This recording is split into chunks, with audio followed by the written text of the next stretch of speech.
katangian at tradisyon Reyna. minana o ninuno nararapat alagaan sa pagdating ng pagbabago. Pagkat tayo'y nag-iisip gamit ang sariling wika, ito rin siyang bintana ng ating kaluluwa. Ang dalisay o wika ay mahusay na sandata upang di madumihan ng kultura ng banyaga. Malalalim na salita, hindi mo maintindihan pagkat sadyang makaluma kahit nagkakalituhan dahil itong mga katulad mo parang lola kung makusap. Uy! Baka mas nahinang pa, ka-idol mo ay kumsap. Ay! Hindi mo mapipigilan pagkalat ng wikang Ingles. Wikang halo ay mahusay kahit pa nga ito'y tago. Halong wika, halong diwa, kaya walang pagkatuto. Pulol na nga sa pag-Ingles, pulol din sa Pilipinas. Sheesh. Dalawang wikang winasak nitong mga katulad mo. Sa halip na tumalingon, hindi na siya'y naging kagaya mo. Uy!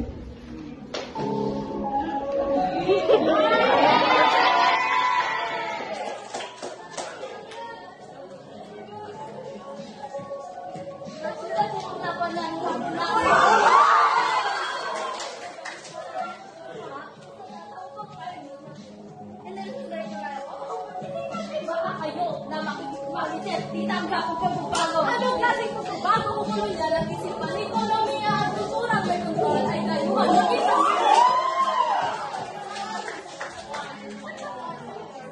Pag may napabalik, babaguhin, ay imano ang lahat. Wala akong sinabi, kasi kang kayo babaguhin. Ha? Kung bakit mo kalaman mo siya, lola at yan?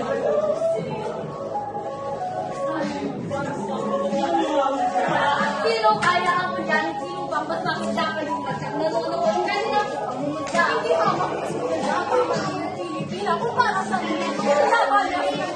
Hindi ako pamumutya. Ang gamit ko yung natatayan kaya ko din sa isang bisit ko sa ngayon. Kaganda! Siya, nirito ako nitong alhang. Taong nagkakagustoy, iya ako nakikipag. At sino na ibang ikaw? Ito'y aking puputulin. Paksang aking sinimulan, ang siyang dapat pagtalunan. Linawan ang sasabihin, huwag iwanan ang usapin. Wikang puro o wikang halo, alin ba ang pipiliin? Bawat wika sa daigdig ay may sariling katangian na dapat irespeto at dapat mag-ingatan. Bawat lahi ay may kultura, may sarili na kanyahan, hindi na dapat talikuran. Puro wika ay salamin ng puro ding pagkatao. Dalisay na pundasyon ng ating pagka-Pilipino.